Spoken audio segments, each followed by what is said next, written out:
Boa noite, meus irmãos, graça e paz da parte do nosso Senhor Jesus Cristo.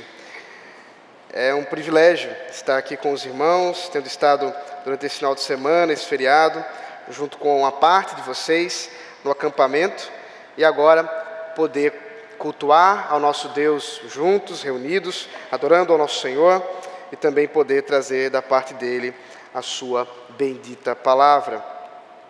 Acabei de descobrir que nunca serei pastor aqui nessa igreja.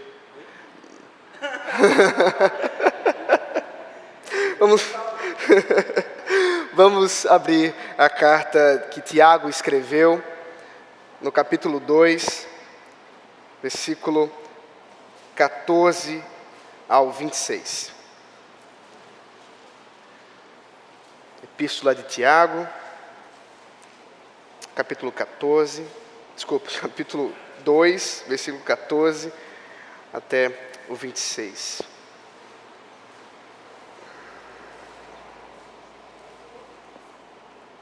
É a palavra de Deus, leiamos com fé. É o livro que não é um mero livro, mas é a voz que ecoa em nossos corações do próprio Criador dos céus e da terra. Diz assim a palavra de Deus: Meus irmãos, qual é o proveito se alguém disser que tem fé, mas não tiver obras? Pode acaso semelhante fé salvá-lo? Se um irmão ou irmã estiverem carecidos de roupa e necessitados do alimento cotidiano, e qualquer dentre vós lhes disser: ide em paz, aquecei-vos e fartai-vos, sem contudo lhes dar o necessário para o corpo, qual é o proveito disso? Assim também a fé, se não tiver obras, por si só está morta. Mas alguém dirá: tu tens fé e eu tenho obras. Mostra-me essa tua fé sem obras, e eu com as obras te mostrarei a minha fé. Crês tu que Deus é um só?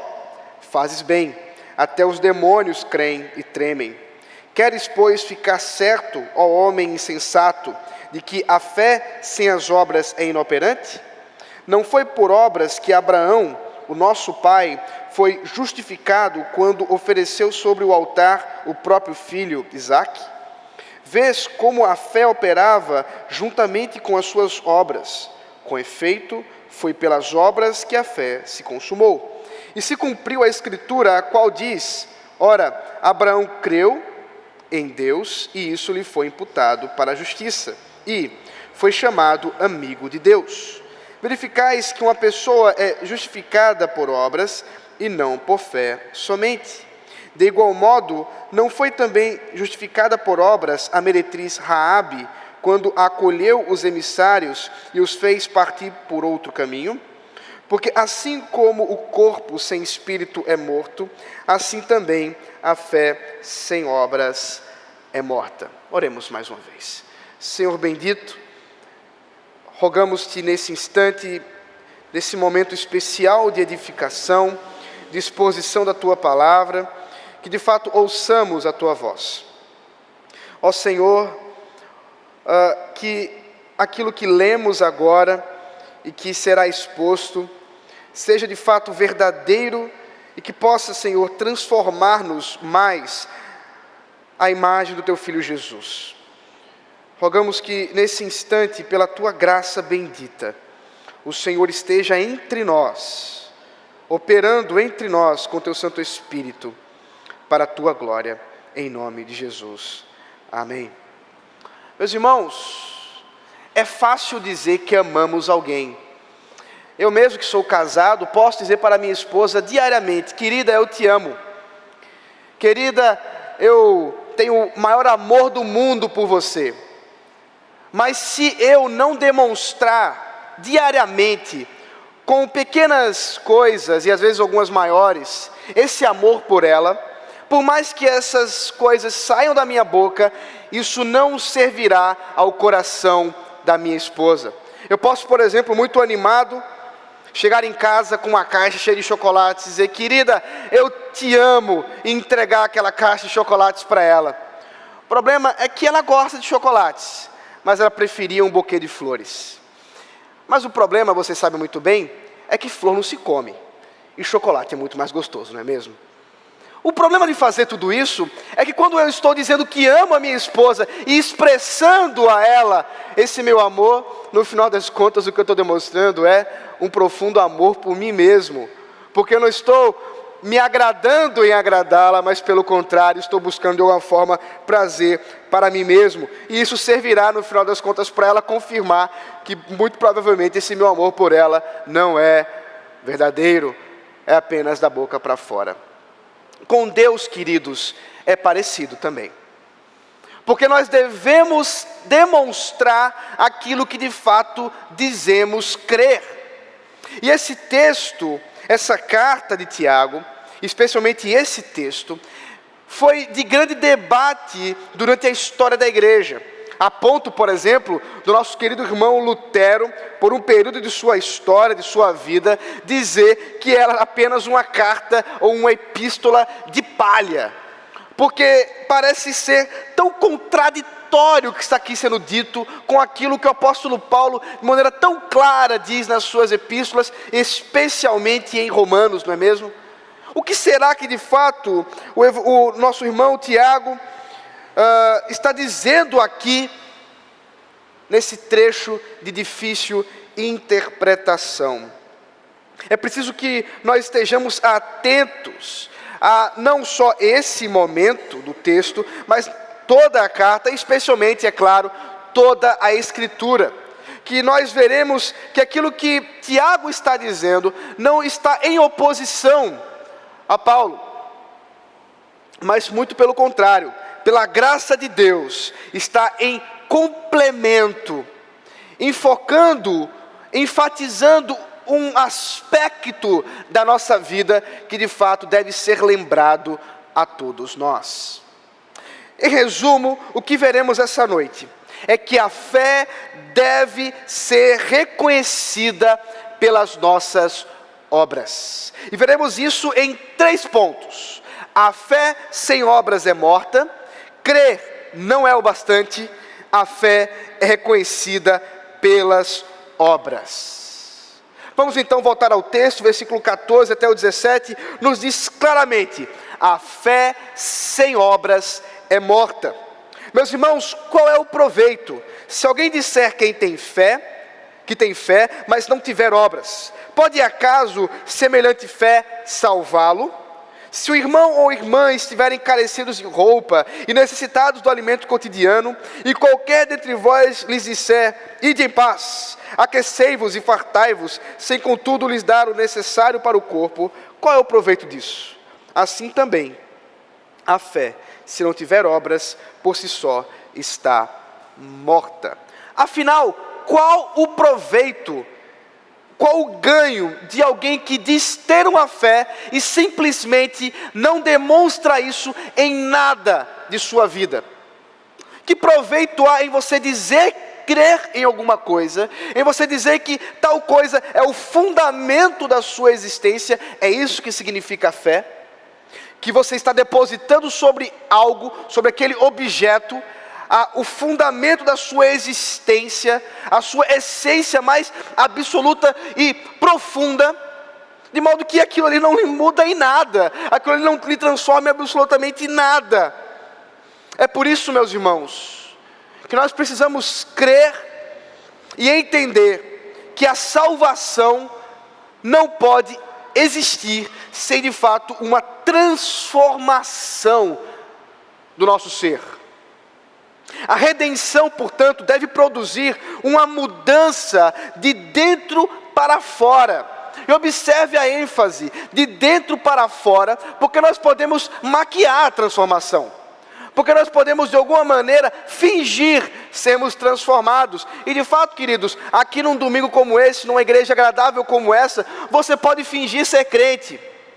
Mas é amanhã, na segunda-feira, na terça, na quarta, quando os irmãos não estão lhe olhando, especialmente o pastor, que você deve demonstrar que de fato foi transformado por Deus, que você deve de fato demonstrar que foi redimido pelo Senhor. Isso se dá numa transformação genuína de dentro para fora e não só uma coisa externa. O irmão Tiago aqui, eu quero chamar de apóstolo, mas não é o caso. O Paulo sim, mas ele não. E nosso irmão Tiago aqui desenvolve um argumento muito interessante, queridos, porque ele traz uma situação do cotidiano.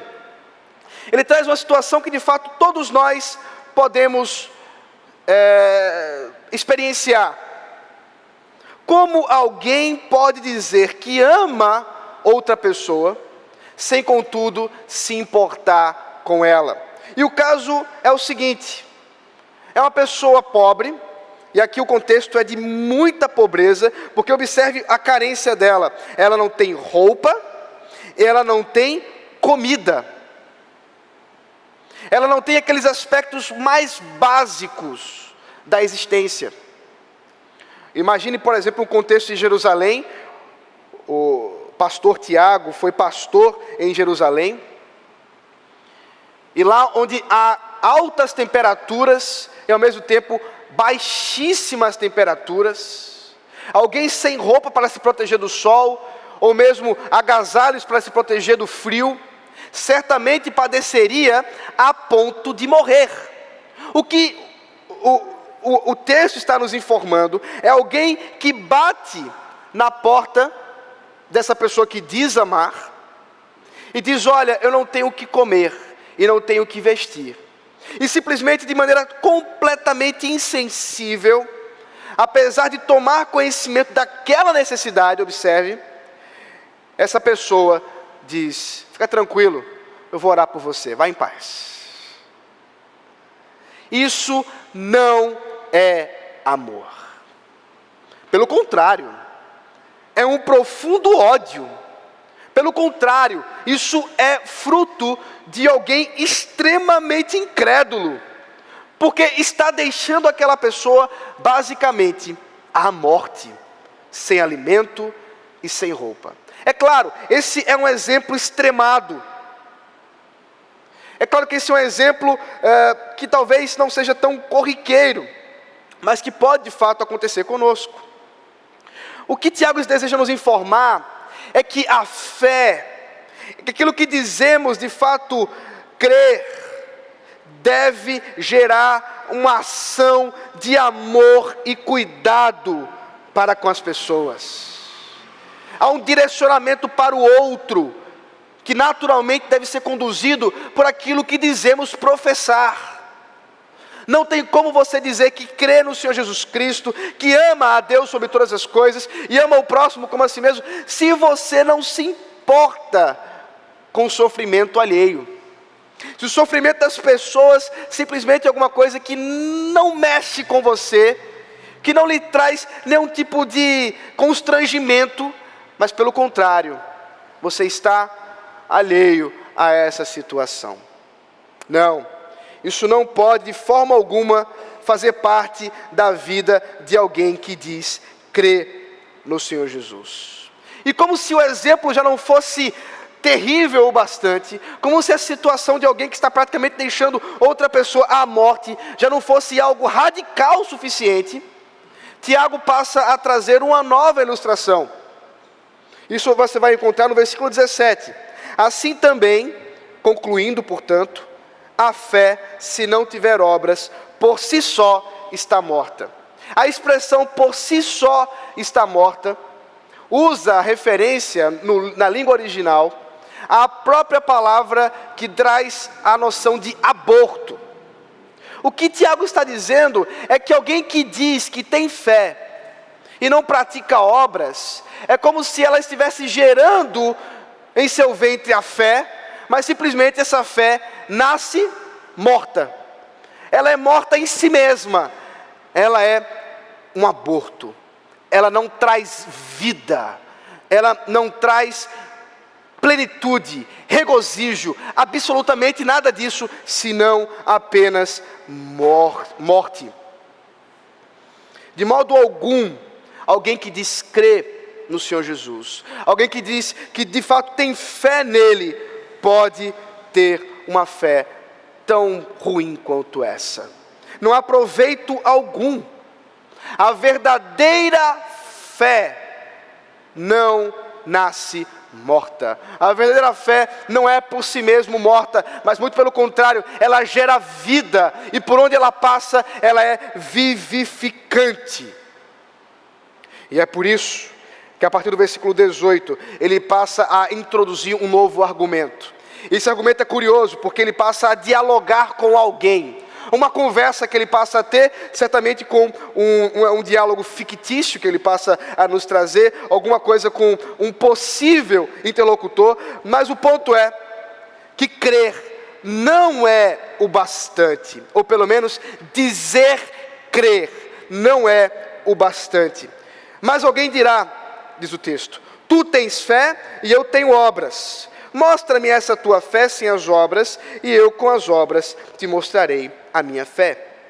Crês tu que Deus é um só? Fazes bem, até os demônios creem e tremem.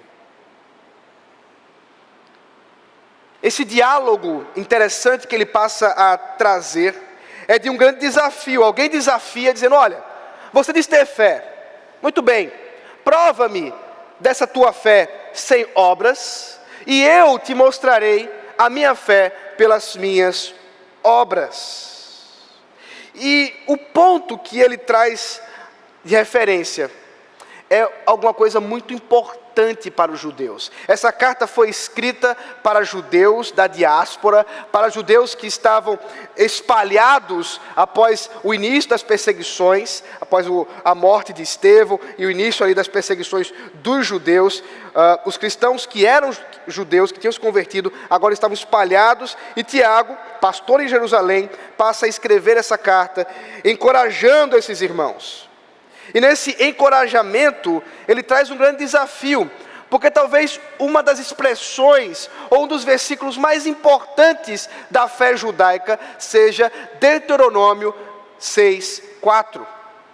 Lá você vai encontrar aquilo que é importante para a vida judaica, porque faz parte do centro do ensino judeu, e é tão importante que até mesmo é comum entre os judeus colocarem nos seus umbrais das portas essa expressão, ou uma caixinha com aquilo ali escrito. Se você for comigo até o texto, Deuteronômio versículo 4, capítulo 6, versículo 4, você verá o que diz o texto.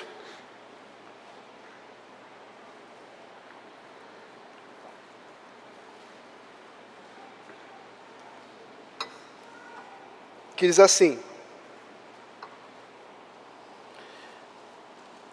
ouve, Israel, o Senhor nosso Deus é o único Senhor. Esse é o famoso Shema Israel, que é como eles costumam falar.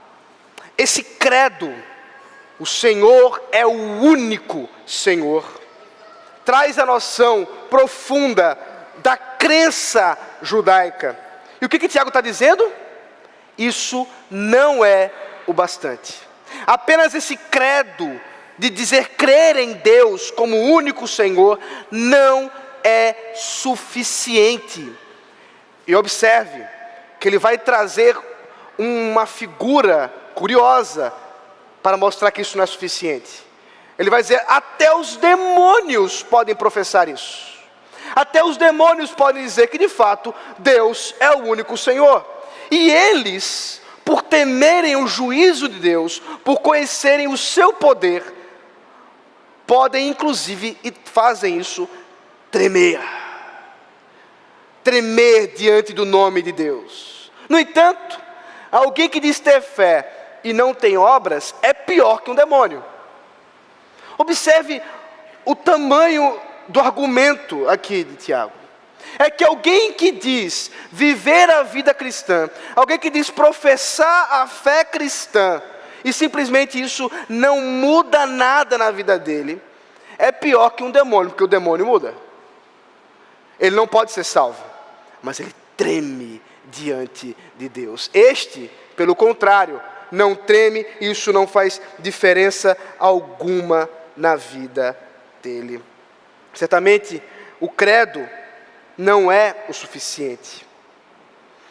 A fé sem obras é morta e ainda é pior do que a crença dos demônios.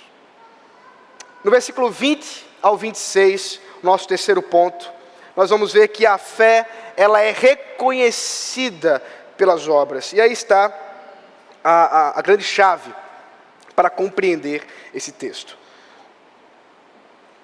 Queres, pois, ficar certo, ó homem insensato, de que a fé sem as obras é inoperante? Não foi por obras que Abraão, nosso pai, foi justificado quando ofereceu sobre o altar o próprio filho, Isaque? Vês como a fé operava juntamente com as suas obras. Com efeito, foi pelas obras que a fé se consumou. E se cumpriu a Escritura, a qual diz: ora, Abraão creu em Deus e isso lhe foi imputado para a justiça. E foi chamado amigo de Deus. Verificais que uma pessoa é justificada por obras e não pela fé somente. Curioso o exemplo. Eu li a parte de Abraão, mas leremos daqui a pouco a parte de Raabe. Há dois exemplos, dois personagens do Antigo Testamento que são trazidos por Tiago para comprovar que de fato a fé é reconhecida pelas obras. Mas é estranho, porque Abraão é motivo de orgulho entre os judeus. Abraão é o nosso pai. Mas Raabe não. Raabe era uma meretriz. Era uma prostituta que tinha em sua casa um lugar que atendia prostituição. E isso não é alguma coisa a se orgulhar. É difícil saber exatamente por que Tiago traz esses dois exemplos. Nós não temos clareza aqui no texto. Mas alguns comentaristas sugerem que a fé e a hospitalidade dos dois são semelhantes. Primeiro porque os dois hospedaram, tinham um coração de hospedar as pessoas com amor. Isso aconteceu com ela com relação aos emissários, isso aconteceu com Abraão em diversos casos. Mas também demonstrar que a fé é a mesma, na promessa do Deus que vai levar o seu povo para Canaã. E também mostrar que não importa se é Abraão ou se é Raabe, todos estão necessitados de crer e serem reconhecidos pelas suas obras. Precisam assim agir. No caso de Abraão, nós vamos ver que o exemplo que ele traz é o caso do sacrifício de Isaque. Os irmãos conhecem a história. Deus prometeu a Abraão que o levaria a uma terra nova, onde ele ali teria família, onde ele ali constituiria família, e a sua família abençoaria toda a terra. Problema é que o tempo foi passando, e isso não se cumpria. E Sara, na sua estutícia, resolveu dar uma dica para Abraão. Abraão, eu acho que é o seguinte: Deus vai te dar um filho, mas acho que ele precisa de uma ajudinha. E quando a gente vai ajudar Deus, normalmente uma coisa muito ruim vai acontecer. E lá foi Sara tentar ajudar a Deus a cumprir a sua promessa. E sugeriu a Abraão a ter filhos com sua serva. E ali nasceu Ismael. E Deus depois deixou claro que Ismael não era o filho da aliança, não era o filho da promessa. Mas afinal de contas, onde está o filho da promessa?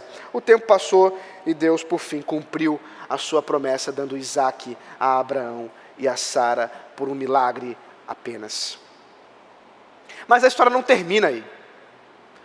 Porque em seguida, Deus visita Abraão e diz: Abraão, já te dei um filho, agora eu quero que você dê ele a mim em sacrifício. Que estranho, não é mesmo? Como assim, Deus? O Senhor demorou tanto para me entregar, agora o Senhor quer que eu devolva? Quer que eu mate o meu filho num altar? Mas lá foi Abraão e cumpriu aquilo que Deus havia lhe designado. E o texto nos lembra exatamente o momento, a cena, eu quero que você abra comigo Gênesis capítulo 22, versículo 11 e 12. A cena onde Abraão está prestes a matar o seu filho. Gênesis capítulo 22, versículo de 11 a 12, que diz assim: mas do céu lhe bradou o anjo do Senhor: Abraão, Abraão. E ele respondeu: eis-me aqui. Então lhe disse: não estendas a mão sobre o rapaz, e nada lhe faças, pois agora sei que temes a Deus, porquanto não me negaste o filho, o teu único filho. Abraão creu na promessa. Abraão foi e seguiu os passos que Deus o havia dado. E agora estava prestes a matar o seu filho, quando o anjo do Senhor lhe impede. E diz: não precisa fazer isso, porque você já demonstrou por obras que de fato cria. É claro que Deus sabia que Abraão cria. Deus não precisava de fato de elementos externos para a demonstração de Abraão, porque Deus conhece o coração como ninguém conhece. Qual a importância das obras de Abraão naquele instante para com Deus? É o próprio Abraão demonstrar para ele mesmo que de fato ele crê, se sacrificando o seu próprio filho, o seu único filho, a quem ele amou. É interessante perceber que Deus não deixa Abraão sacrificar seu único filho, mas Deus sacrificou seu único filho por nós. E nessa demonstração de profundo amor para conosco, as obras de Deus nos mostram o seu amor maravilhoso para conosco. À semelhança disso, nós também somos chamados a externar a nossa fé em obras. Isso o autor aos Hebreus compreende perfeitamente no capítulo 11. Veja só, versículo 17 e 19. A respeito de Abraão, ele diz: pela fé, Abraão, quando posto à prova, ofereceu Isaque. Estava mesmo para sacrificar o seu unigênito, aquele que acolheu alegremente as promessas, a quem se tinha dito: em Isaque será chamada a tua descendência, porque considerou que Deus era poderoso até para ressuscitá-lo dentre os mortos, de onde também, figuradamente, o recobrou. O que vemos é que a fé de Abraão era tão grande nas promessas de Deus, que ele estava de fato disposto a matar o menino, na certeza de que Deus havia de cumprir a sua promessa, mesmo com a morte dele, e podendo, portanto, ressuscitá-lo e fazer cumprir a promessa em Isaque. Abraão creu, e isso está demonstrado para nós na história. Mas como que sabemos disso? Como que podemos reconhecer a fé de Abraão? Por causa das suas obras. Porque ele demonstrou até as últimas consequências que cria de fato na promessa, que cria de fato em Deus. De modo que a fé operou juntamente com as obras, diz o versículo 22. É inseparável. Nós podemos dizer que é como uma moeda que tem seus dois lados: a fé e as obras, a fé e o arrependimento, a fé e a transformação genuína. São coisas inseparáveis, ou se tem as duas, ou se tem nenhuma delas. É por isso, meus irmãos, que nós temos muito o que lamentar em nossa sociedade. É por isso, queridos, que nós temos muito o que lamentar em nossa cultura, nossa sociedade evangélica, porque infelizmente muitos que dizem crer não têm demonstrado isso com obras, mas pelo contrário, demonstram que não creem através das suas obras. Pessoas que têm o hábito de mentir, pessoas que têm o hábito de maracutaias financeiras e que tem até mesmo seu nome já conhecido no comércio, na sociedade, de enganadores, de enroladores, mas que dominicalmente estão sentados nos bancos da igreja dizendo que creem em Jesus. Não creem, porque a fé sem obras é morta. Essa fé é morta, porque são exatamente as obras que vão consumar a fé. É o clímax da fé. A fé é o início, porque é o ponto da transformação do coração, mas ela deve ser externalizada na nossa vida, no nosso cotidiano, naquilo que fazemos. E aí sim, de fato, podemos ser reconhecidos como pessoas que creem. Esse é o objetivo final da fé, as obras. As obras. Uma vez que cremos, e observe que de modo algum, o que Tiago está dizendo é que a justificação é feita pelas nossas obras. Ao compreendermos o contexto do que ele está nos trazendo aqui, o que de fato ele deseja nos informar, é que essa fé, que crê na obra de Cristo, nos seus méritos, e que de fato traz a justificação do homem, por causa da graça de Deus, ela leva essa pessoa a ter uma transformação, uma mudança de vida, uma nova história, e ela pode ser evidenciada pelas suas obras, e ela pode ser evidenciada por aquilo que ela faz. O próximo personagem é Raabe. Veja comigo o versículo 25 e 26. De igual modo, não foi também justificada por obras a meretriz Raabe, quando acolheu os emissários e os fez partir para outro caminho? Porque assim como o corpo sem espírito é morto, assim também a fé sem obras é morta.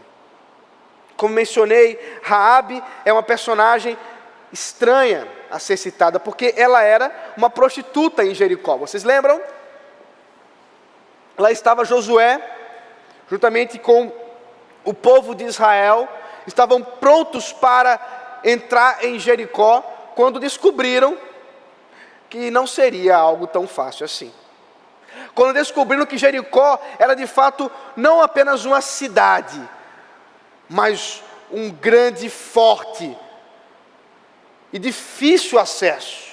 Então, foram enviados espias, foram enviadas pessoas para reconhecer o local, e nós sabemos da história que 2 deles, Josué e Calebe, voltaram com uma impressão diferente daquelas dos outros. E esses irmãos foram hospedados, escondidos, por essa estranha personagem chamada Raabe.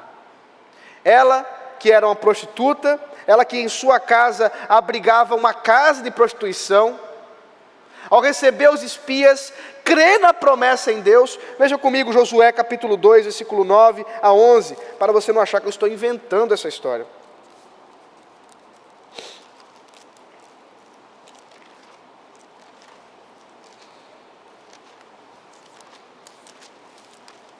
Josué 2, 9 a 11, diz assim: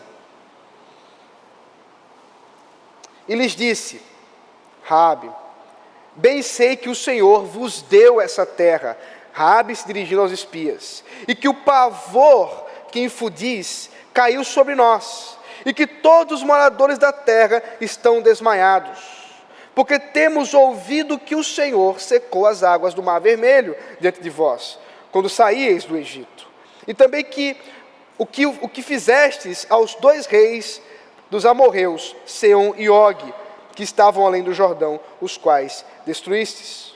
Ouvindo isto, desmaiou-nos o coração, e em ninguém mais há ânimo algum por causa da vossa presença, porque o Senhor, o vosso Deus, é Deus em cima nos céus e embaixo na terra. Essa mulher, quando foi confrontada por esse Deus maravilhoso, esse Deus que havia secado o Mar Vermelho, esse Deus que havia dado condições do povo de Israel caminhar pelo deserto, e saber que ele estava chegando lá, ela disse: essa terra é deles, essa terra certamente é deles, e ela creu nisso, ela creu em Deus, ela creu na promessa, e por isso escondeu os espias dos soldados. E essa crença de Raabe, portanto, redundou em obras e perigosas, porque o texto nos fala que ela, de fato, foi visitada por soldados. Soldados chegaram até ela e perguntaram: você recebeu algum estrangeiro por aí? E ela disse: não. E alguns tentam dificultar a coisa, dizendo: mas e ela mentiu, e agora? Alguém pode ser justificado pela mentira? Certamente que esse não é o caso. A justificação dela não é porque ela mentiu, mas porque ela creu. E a demonstração da crença dela é que ela passou por perigo de vida para salvar a vida desses dois homens. São as obras dela que apontaram, que foram reconhecidas por causa da crença dela. Observe isso, mais uma vez, pelo autor aos Hebreus, da carta aos Hebreus, capítulo 11, versículo 31.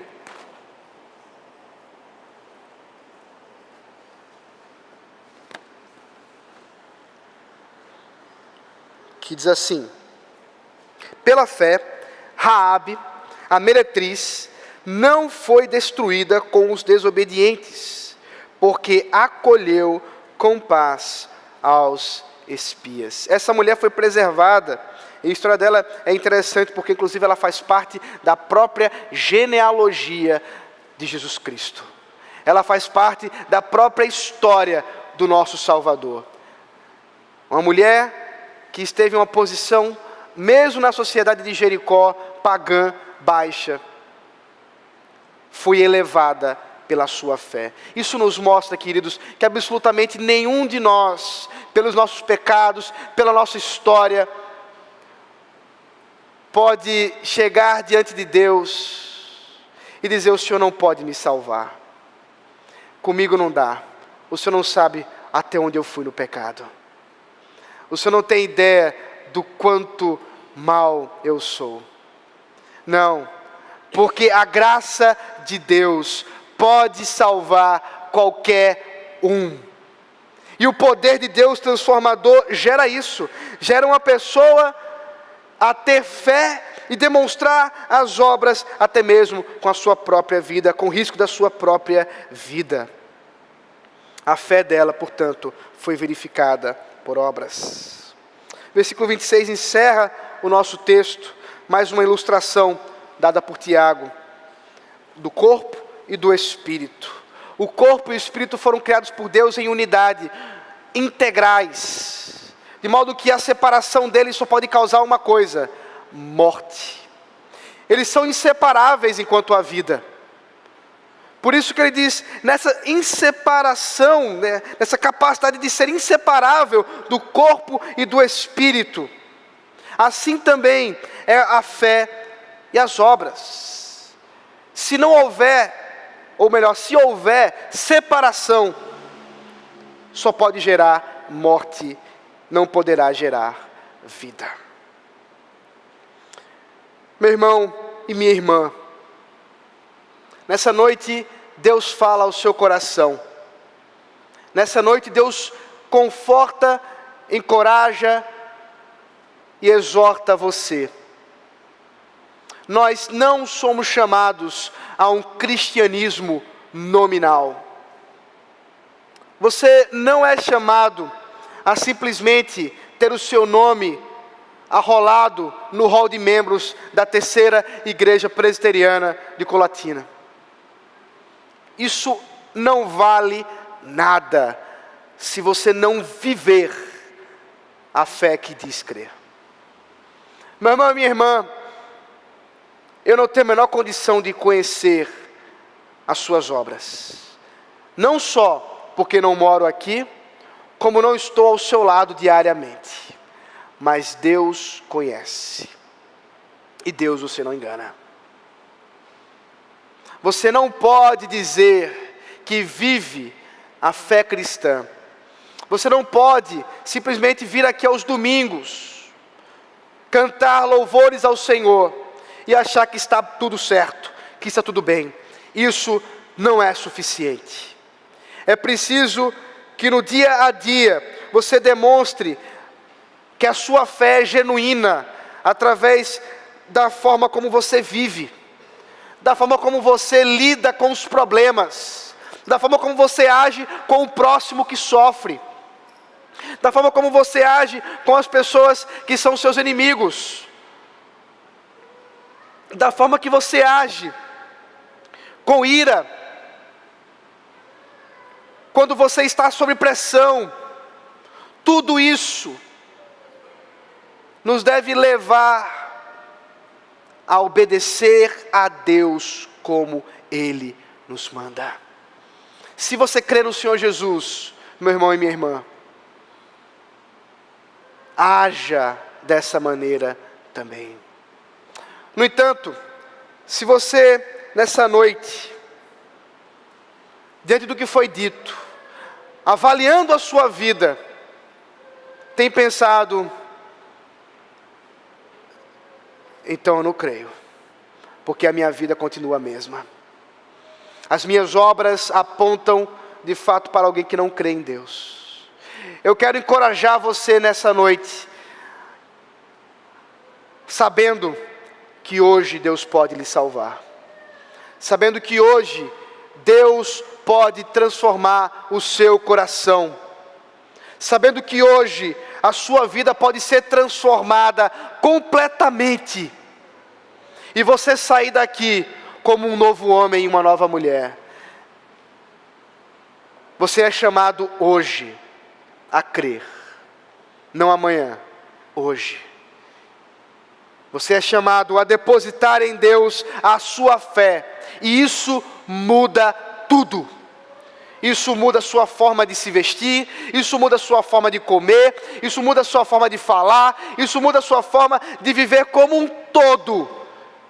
Porque Jesus não apenas deseja uma parte da nossa vida, mas todo o nosso ser. Que Deus, nessa noite, possa falar contigo. E que pela sua bondosa graça e misericórdia, pelo poder do Espírito Santo, possa mais uma vez transformar homens e mulheres para a sua glória. Em nome de Cristo Jesus. Amém. Oremos. Ó Senhor, rogo-te nesse instante que o Teu Espírito Santo habite ricamente em nossos corações, produzindo transformação, produzindo mudança de vida, ó Deus. Perdão pelas vezes que nós pecamos contra Ti, que nós não fomos coerentes com a nossa fé, que as nossas obras de fato não demonstraram o que cremos.